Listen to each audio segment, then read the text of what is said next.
읽겠습니다.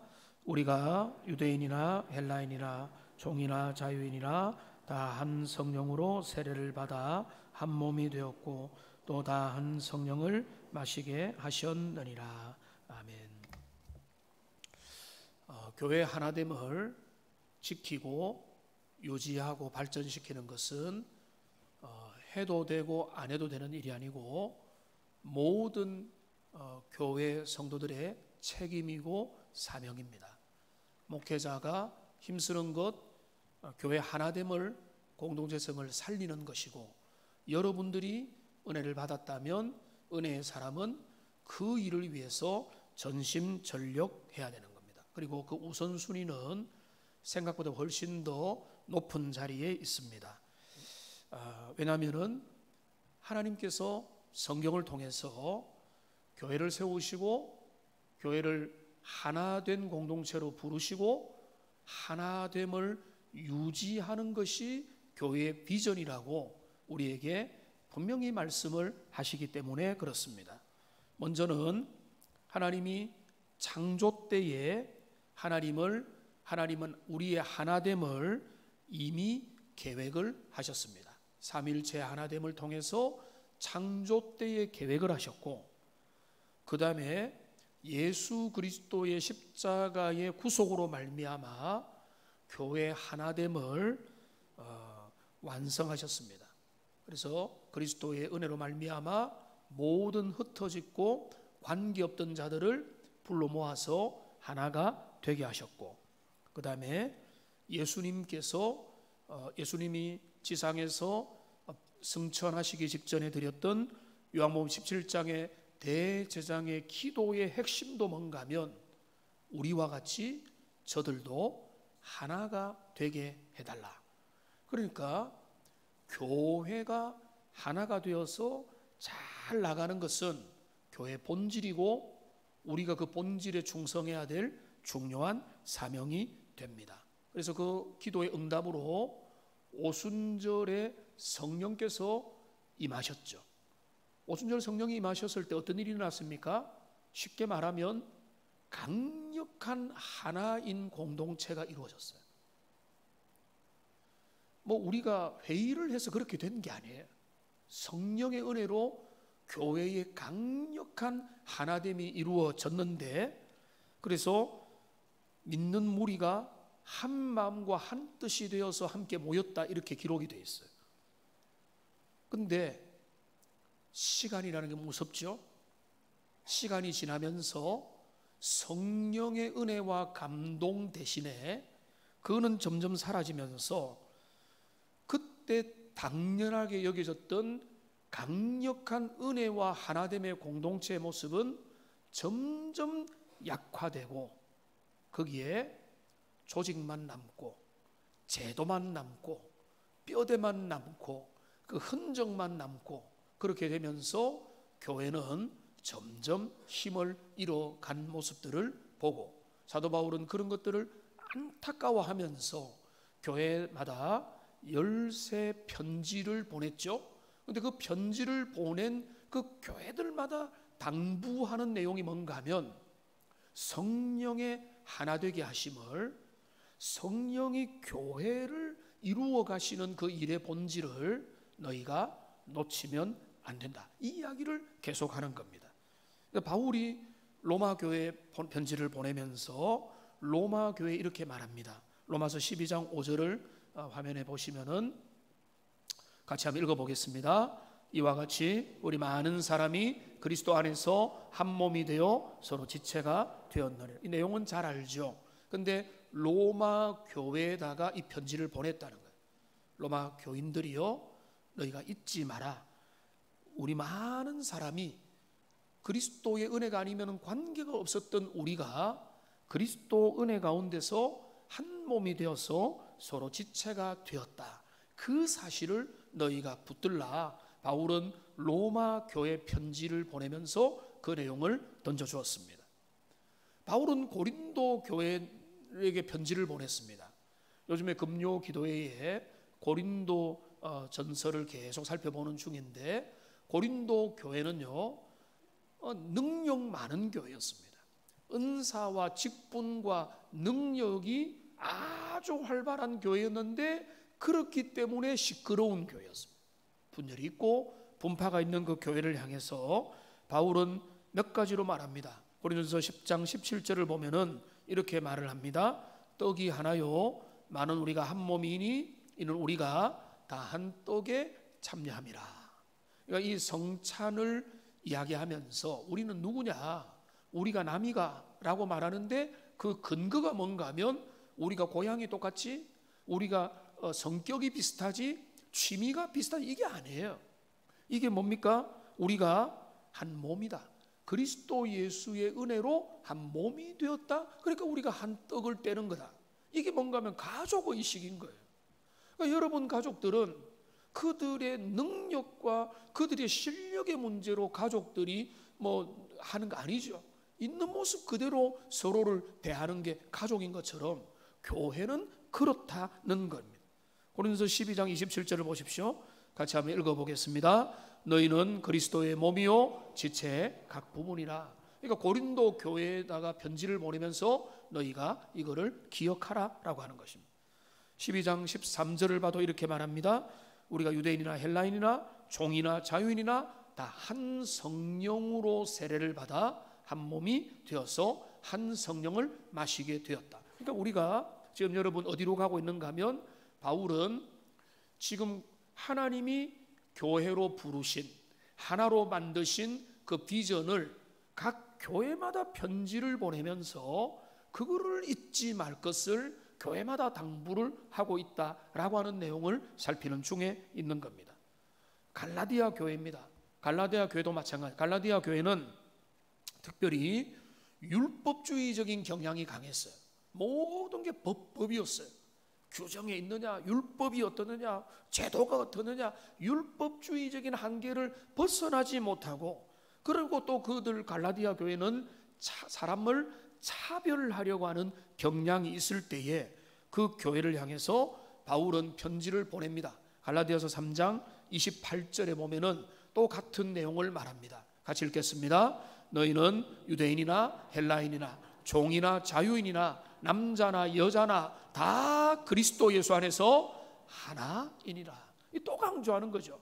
갈라디아 교회 편지를 보내면서도, 로마서를 보내면서도, 고린도 교회 편지를 보내면서도 하는 내용 중에 중요한 통일되는 주제는 뭔가 하면 성령이 너희를 교회로 불렀고 교회는 하나인 지체라는 것을 계속해서 강조를 하고 있는 것입니다. 에베소 교회, 제가 이제 교회에서 허락을 하고 보내줘서 에베소 교회도 한번 보고 왔잖아요. 보고 오니까 훨씬 생생합니다. 그런데 그 에베소 교회는 인종에 따라 이방 교회였기 때문에 유대인과 이방인들의 갈등이 보이지 않는데 있었던 거예요. 그 갈등 있는 교회를 향해서 에베소 교회에 바울은 편지의 중요한 내용을 다루면서 너희가 하나인 것을 기억해라 라고 말합니다. 2장 14절부터 16절을 보면 이렇게 됩니다. 그는 우리의 화평이신지라 둘로 하나를 만드사 중간에 담을 하시고 모든 율법을 폐하고 자기 안에서 이 둘이 뭔가 하면 유대인과 이방인이거든요. 유대인과 이방인을 자기 안에서 한 세 사람을 지어사 십자가로 이 둘을 한 몸으로 하나님과 화목하게 하심이라 원수된 것을 십자가로 소멸하시고 라고 말씀하셨습니다. 자, 그러면 그렇기 때문에 에베소서 4장에서 또 이야기합니다. 몸이 하나요 성령도 한 분이시니 이와 같이 너희가 부르심의 한 소망 안에서 부르심을 입은 날이라 주도 하나요 믿음도 하나요 세례도 하나다.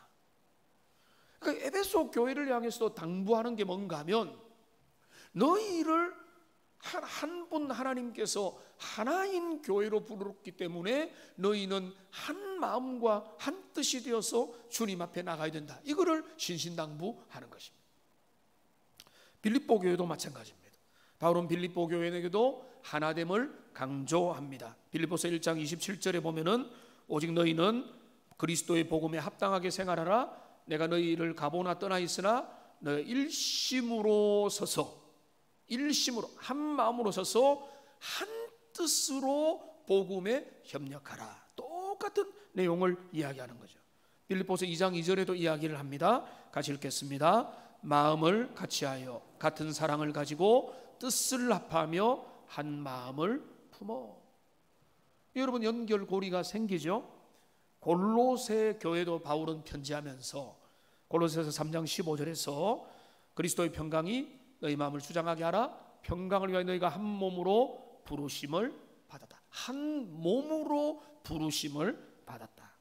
간략하게 살펴봤습니다. 골로새 교회, 빌립보 교회, 로마 교회, 고린도 교회, 여러 교회들마다 편지를 보낼 때마다 바울의 마음에 사라지지 않는 중심 비전은 뭔가 하면 하나님의 교회는 어떤 것이냐라고 하는 그 비전이에요. 그거는 뭔가 하면 주님이 각양 다른, 나이도 다르고 신분도 다르고, 솔직히 말해가지고 여기 있는 분들 여러분 어떤 접촉점이 있습니까? 세상에서 우연이라면 우리가 어떤 접촉점이 있겠습니까? 여러분 서로라도 동향도 뭐 별로 아니고 접촉점이라는 게 별로 없는데 하나님이 우리를 교회로 불러주신 거는 거기에 하나님의 놀라운 신비가 거기에 자리하고 있다는 거예요. 그 신비는 뭔가 하면 하나님 아버지가 그리스도 예수의 구속으로 말미암아 성령의 은혜로 말미암아 우리를 불러 모았다는 거예요. 불러 모아서 하나의 공동체로 예배하고 찬양하라고 주님이 우리를 불러 주신 것이다. 그러니까 바울은 교회마다, 교회를 세울 때마다, 교회를 방문할 때마다, 편지를 볼 때마다 항상 강조하는 것은 너희는 내 말 잘 들어라 이게 아니고 교회가 무엇인지를 잘 생각해서 그 교회 중심의 삶을 너희의 교회가 이루어라. 고린도 교회도 이루고 빌립보 교회도 이루고 골로새 교회도 이루고 동흥 교회도 이루라는 거예요. 우리 교회 사명은요, 남다른 교회 쳐다볼 필요도 없습니다. 우리 교회는 뭔가 하면 그리스도의 복음 안에서 우리가 하나인 공동체를 이루면 그게 되는 것입니다. 그게 주님 기뻐하는 것이고 그거를 우리 주님이 원하는 것입니다. 그런데 자, 하나님의 교회는 성령 안에서 하나의 몸이다. 이게 이제 대전제라면 여기서 중요한 거는 이 하나인 공동체에는 뭐가 있어야 되는가 하면 친밀함이 있어야 되고 유대감이 있어요. 교회 나왔을 때 기분이 좋아야죠. 얼굴 보면은 뭐 이성을 보는 설렘이 아니라 정말로 보고 싶어야죠. 근데 저 지겨운 사람 보기 싫다 이렇게 되면은 그게 신앙의 하나라고 하는 신학적인 거는 맞지만 그 내면 속에서 이루어지는 거는 그 하나됨에서 멀어지고 있는 냉랭함이고 교회됨이 사라지고 그렇게 된다는 것입니다. 그럴 때 진짜 중요한 게 뭔가 하면 공동체 경험은 소그룹에서 이루어진다는 것입니다. 여러분, 대그룹으로 우리가 예배를 드립니다. 여러분 예배를 드릴 때 이거는요 다른 어떤 것들로도 대체할 수 없는 하나님이 주시는 은혜가 그 속에 있습니다.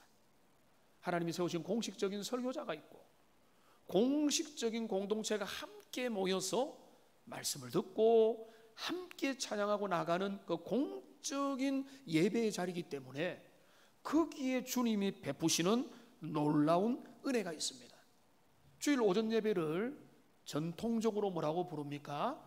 대예배라고 부릅니다. 그 말은 신학적으로는 틀렸다고 볼 수 있지만 완전히 틀린 건 아닙니다.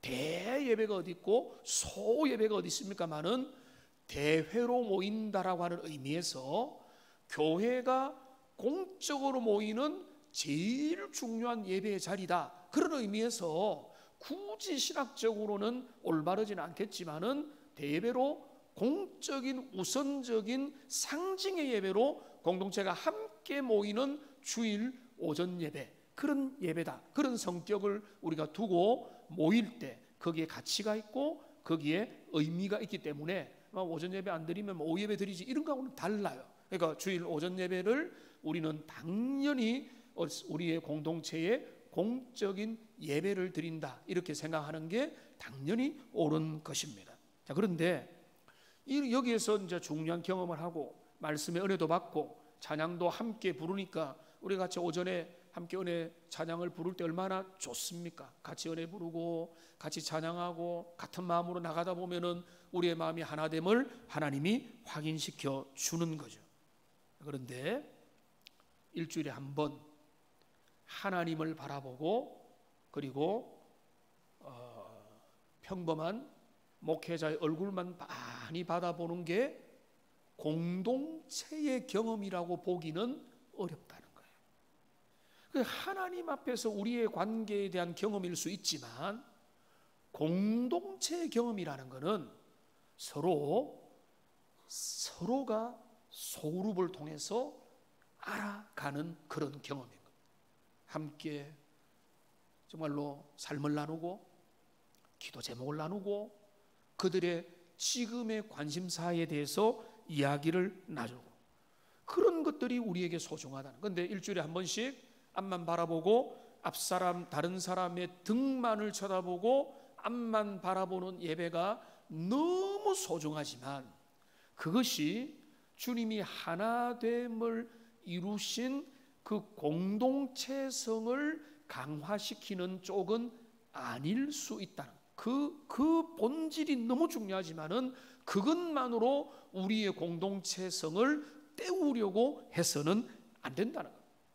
그러니까 여러분, 교회는 가정으로 자주 비유가 되는데, 여러분, 그러니까 교회는 끊임없이 어디로 가야 되는가 하면 가정 같은 교회가 되어야 되는 거예요.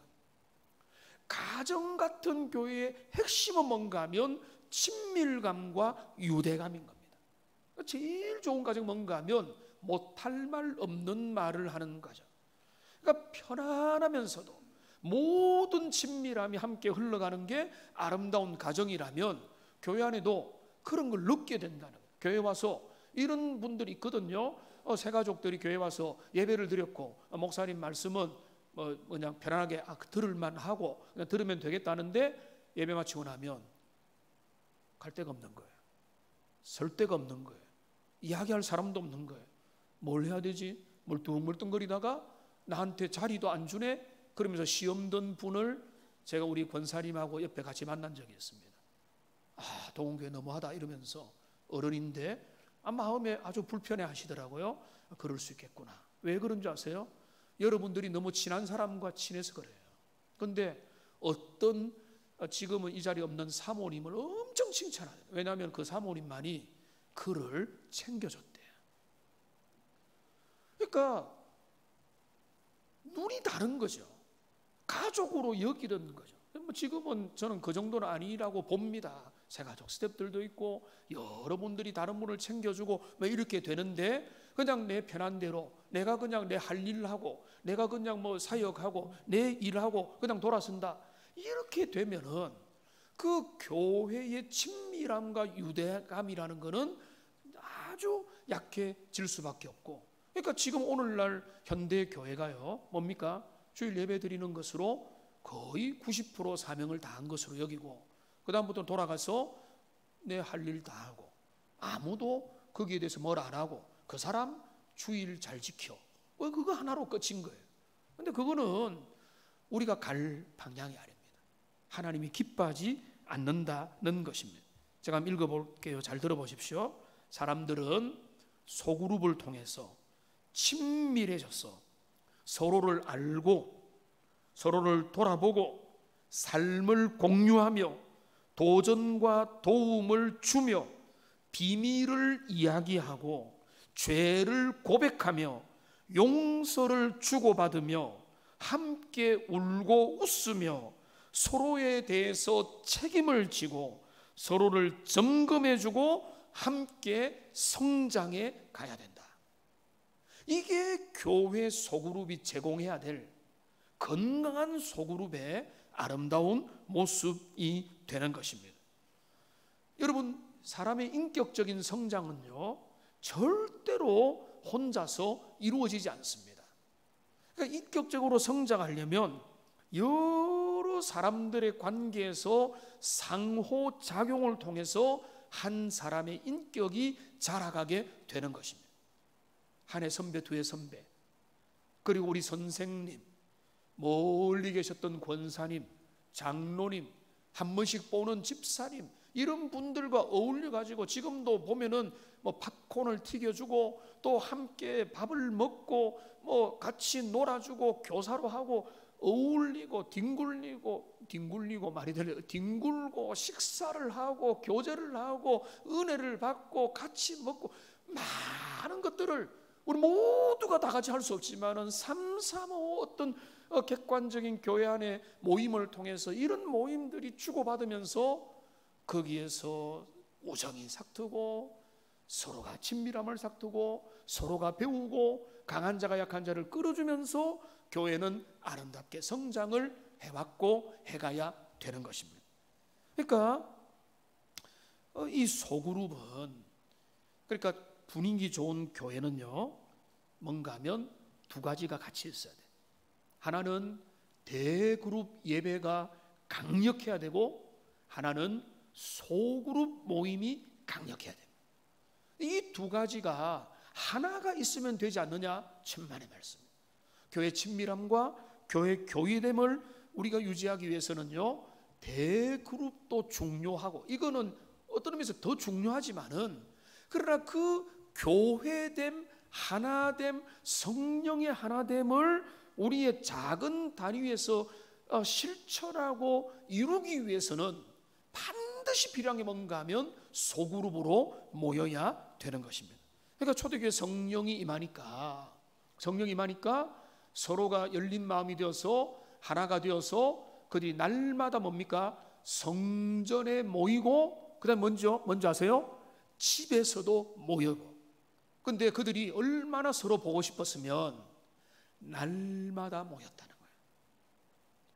여러분, 제가 느끼고 깨달은 바로는요, 분위기 좋은 교회는 자주 모입니다. 기회를 타서 모입니다.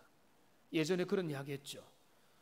좀 싫어하는 사람은 약속 안 잡고, 보통인 사람은 웬만하게 어렵게 약속을 잡아서 만나고, 진짜 좋은 사람 뭐죠? 일부러 없던 약속을 정해서 만나는 거예요. 그러니까 하나님의 교회가 친밀함이 유지되면 유지될수록 우리가 더 보기 위해서 더 기회를 만들고, 어떤 기회를 만들어서 또 만들고. 여러분, 이 청년들 딱 앉아 있으니까 보이는데, 이 좋은 사람이 있으면은 만나고 싶을 뭡니까? 거리를 만들잖아요. 내가 그거 도와줘야 된다고. 사실 도움이 하나도 필요 없는데도 괜히 도와줘야 된다고 하면서 거리를 만들어서 같이 만나가 또 한 번이라도 더 보고 뭐 그렇게 하려고 하는 게, 그게 친밀한 공동체가 가지고 있는 강력한 은혜가 되는 것입니다. 그래서 우리 구역장님도 오늘 모여서 우리가, 여러분 올해가 2023년인데 2025년이면은요 우리 동계 어떤 날인 줄 아세요? 70주년입니다. 근데 제가 이 내용을 좀 살펴보면서 이런 생각을 가졌어요. 야, 우리가 70년 가까운 세월이 올랐다는 것은 우리의 모든 관계가 형식적이 되었고 습관적이 되어 간다는 것입니다. 처음에 강렬했죠. 여러분들 좋은 기억들 많이 있을 겁니다. 소중했던 기억들 있는 모습 그대로 함께 나누었던 기억들도 있을 겁니다. 그게 없다는 게 아니에요. 그런데 뭔가 하면 그런 것들은 시간이 지나면서 점점 쇠락해가고 빛이 발해가는 거예요. 그러니까 거기에 이제는 감동도 없고 제도가 있고 형식만 있고, 그 안에서는 친밀한 나눔이 점점 멀어지는 거예요. 그 중에 하나가, 여러분, 전도를 열심히 해야 되는 것도 있어요. 어린아이 울음소리도 들리고 반가운 얼굴도 있어야 되는데 항상 보던 사람이 그 사람이니까 별로 신선한 감동을 잃어버린 그런 것도 있지만은, 그런데 시간이 지나면은 모든 것들이, 여러분, 신혼의 감동이 사라지는 것처럼 시간이 지나면 모든 찬란했던 기억들이 이제 빛을 발하게 되는 것은 어쩔 수 없습니다. 그런데 그렇기 때문에 어쩔 수 없다. 이제는 너는 너 할 일 하고 나는 나 할 일 하자. 우리는 따로 그냥 각자에게 주어진 일을 하자. 이렇게 가서는 망한다는 거죠. 교회는 교회됨의 본질을 사도 바울이 편지를 보내면서 각 교회들마다 보내면서 성령이 너희를 하나게 되게 하신 것을 힘써 지키고 그것을 위해서 너희는 정말로 서로를 귀하게 여기면서 만들어 가라라고 하는데 그 중심성에 뭐가 있어야 되는가 하면 우리의 소그룹들이 있어야 됩니다. 소그룹은요 지금도 있습니다. 자, 주일 어린아이들과 교사들이 하는 것도 일종의 소그룹이고요, 우리의 남녀 선교회도 소그룹이고요, 작은 단위로 하는 것들이 소그룹이고 분방 공부도 소그룹이고 우리의 구역 모임도 소그룹인데, 근데 우리가 전체적인 성도의 단위, 우리가 한 주일 출석으로 보면은 250명 정도, 지금 한 80% 정도 회복되어 있는 상황에서 그 정도가 하나님 앞에 주일 예배를 드리는데, 주일 예배를 드리는 그거는 1차적인 면에서는 크게 기특한 거지만, 근데 여기에서 머무르면 안 돼요. 우리 중에 제가 정말로 바라는 거는 70-80% 정도가 또 거기에서 300명에 70%면 210명이네요. 그러면은 280명에 70%면 모르겠습니다. 한 180, 190명. 적어도 그 정도가 친밀하고 역동적인 소그룹에 참여해서 거기에서 기쁨과 슬픔을 나누고 진실하고 정직한 삶의 나눔을 통해서 성장하는 일들이 일어나지 않으면 그거는 역동성에서 점점 떨어지게 되는 것입니다. 우리가 코로나의 위기가 있었고 회복 중에 있고 지금 여러분 순종하는 마음으로 많은 분들이 이 자리에 참여하고 있어요. 이게 시작이에요. 우리가 좀 여러 가지 논의를 해서 가을에는 우리가 더 친밀히 모일 수 있도록 어떻게 하면은 우리가 하나님을 예배하는 이 일을 우선으로 하되 예배도 하지만은 또 우리가 같이 모여서 주님 앞에서 친밀함을 나눌 수 있을까? 이거를 같이 논의도 하고 방향도 잘 잡고 다시 새로운 게 모든 면에서 은혜도 새롭게 받아야 되지만은 우리 교회됨의 정체성도 다시 새롭게 해서 우리가 우리 주님의 비전을 잘 이어받아서 대그룹 예배로도 주님 앞에 잘 예배드리면서도 오늘날 유혹과 걸림돌과 시험이 많은 우리의 친밀함과 교회 하나됨을 위한 소그룹의 모임에도 우리가 더 힘을 쏟고 거기에 다시 한 번 더 열정을 보태는 그런 우리 복된 동해 성도님들 다 되시기를 주님의 이름으로 축복합니다. 기도하겠습니다.